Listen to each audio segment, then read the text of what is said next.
time to answer your questions. So, to get us going, this is a critical look at digital technologies in teaching. We have a global panel for you with people from the west coast of the United States across to Indonesia. So you'll see that we have quite a group here, and we're excited about that. Neni Asharyanti from Indonesia is going to talk about teacher professional development in techno-pedagogical competence. It's all about access and exposure, baby. And then Hel Fauzi from Bahrain, originally from Sudan, is going to talk about translingual practices. Digital app developers, should they move from localization to localization? Hannah Hamis from Egypt is going to talk about perceptions on native linguistic representation of Arabic in multimedia digital tools. Glenda Gallardo from Peru will talk about, with so many apps and software, who is represented.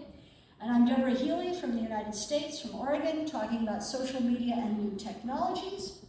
Are we doing better? So the way that we are setting this up is that after each speaker, we'll give you a few moments to post your questions, comments, etc. on the Padlet. You'll notice that the Padlet's got the names of each of the presenters here. You can also throw in a question, a more general question if you like. It's a Padlet. And then this way, if something occurs to you while we're speaking, feel free to note it in the Padlet so that we can have it all together to answer during the time for Q&A at the end. All right, with no further ado, Neni, it's yours. All right, hello everyone, I'm Neni Saryanti. I'm from Indonesia, in an island called Java Island. And I'm currently teaching at Universitas Kristen Satya Wacana, that's in Salatiga, a tiny town, one of the most tolerant cities in Indonesia. So I'm going to present an interesting survey, and it's going to talk about teacher professional development, especially the techno-pedagogical competence, and how access and exposure actually influence how the practice is being performed. So this survey, we took it from 1,544 teachers across Indonesia, and I'm going to show you the map of Indonesia to know how big the country is, and followed by 11 group discussions of 310 participants. And initially, this survey is carried out because we would like to create a MOOC for teacher professional development, especially how they use technology for teaching and learning. Now, the thing is, I was using theory of practice architectures. I don't know how many of you are actually familiar with this theory, but basically, this is what practice. So when we want a practice to happen, we need to provide the right arrangements. So the arrangement can be the doings, can be the sayings, can be the relatings. Now the thing is, for this presentation, what we say by saying is all the cultural discursive arrangement. It can be ideas, discourses in the form of sayings that will influence how a practice is going to be performed. So, and the doing is the material economic arrangement. In the case of teachers, this can go from a textbook up to scheduling, for example. Now, the relating is a social political arrangement, the relationship between the actors and non-actors in a practice. So all of this arrangement can either enable or inhibit practice. So that actually leads us to the the practice that we're looking through the survey. The practice is how teachers use technology for teaching and learning. And I think we all sort of like know already that for 21st century learning, techno-pedagogical competence for teachers is imperative in several countries, including in Indonesia. This is the discourse or the saying that's been drilled to teachers, that you have to use technology in teaching or learning. So it's expected and even to the level that it's imperative. Now, but then from the survey, there are at least two arrangements that I found. The first one is the material economic in terms of internet connection and the devices that the teachers had, and the cultural discursive arrangement, which in the form of the ICT skills and applications that the teachers actually use. Now, I promised that I'm going to show you the map of Indonesia. This is Indonesia and all the major islands. There are 17,500 islands, big and small, but this is a major island. So you can see Java right there. That's where the capital is located. That's where the most advanced technology, because that's the center of the government. So we have the west, which is more advanced. That's like Sumatra, Java, and Kalimantan. We have the central that is less advanced, I should say, and that's like Sumbawa, Flores, Sulawesi.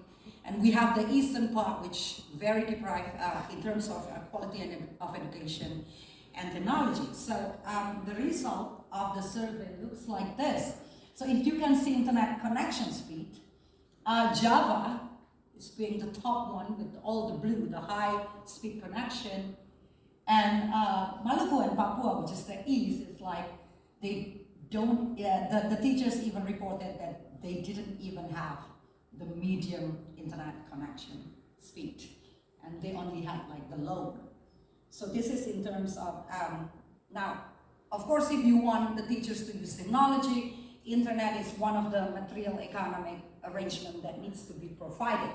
You cannot expect teachers to use technology when the material economic arrangement inhibits the practice.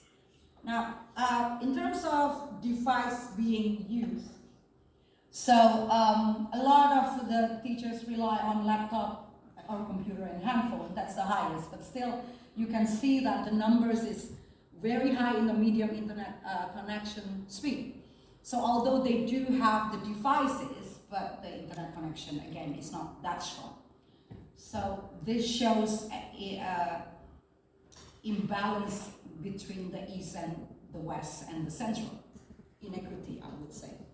Now, when we're talking about cultural discursive arrangement, we're talking about the ideas and the ideas and the discourses. These are the teachers were expected to actually rate themselves and rate their ICT skills. And of course, what we expect and the government expect is the blue one, the green one. So the teachers have already used certain technology or application, and they can help each other collaborate in using technology. Or at least we expect that it goes to blue, that teachers will use it already in the class. So these are the results. For the apps, the one that is actually got high in green is the one with Edmodo, Schoology, and online discussion forum or social media, because social media is so prevalent. And then Microsoft Office and PowerPoint that usually comes with any devices. So these are the apps that the teachers are familiar and they can help other teachers. And usually it's the one that available free, or it's trendy and it's available widely. Now this is a matter of exposure. And then next one, Google Docs, for example. This is a very interesting fact that the government, when the pandemic hits, decided to have a arrangement with Google to provide accounts for all teachers and all students. So that explains why Google Apps become something that is so prevalent here, and so on and so forth. And yeah, this is the least popular one, Menti and Sticky, Padlet, and Kahoot and such. And then this is the focus group discussion. Google Classroom is #1, biggest one, and WhatsApp, because again, the government actually have a deal with Google to provide accounts. And so the teachers are exposed and sort of like enforced to use it. And WhatsApp is #1 communication channel that people use in Indonesia. So again, from this, sort of like a conclusion of this, it's like access and familiarity to certain technology matters in the enactment of the practice of using technology for teaching and learning. So if you want teachers to perform certain practices, we have to provide the right arrangements. But then the question is, what is right arrangements? According to who? Okay, so, and that's the end of my section. These are the references that I use. Well, you can see it later. And yeah, you can ask questions in the packet. Thank you. Please go ahead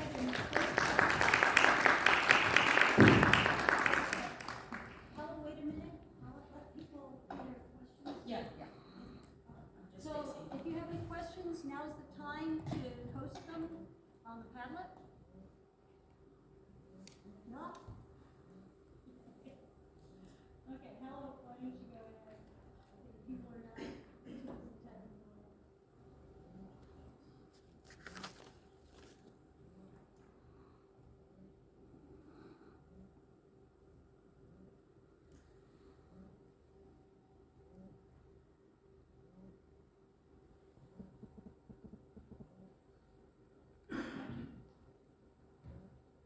Okay.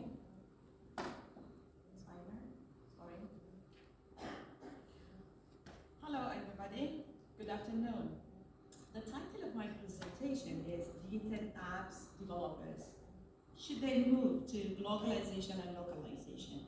And don't Google the word because it's a neologism I just coined a few months ago.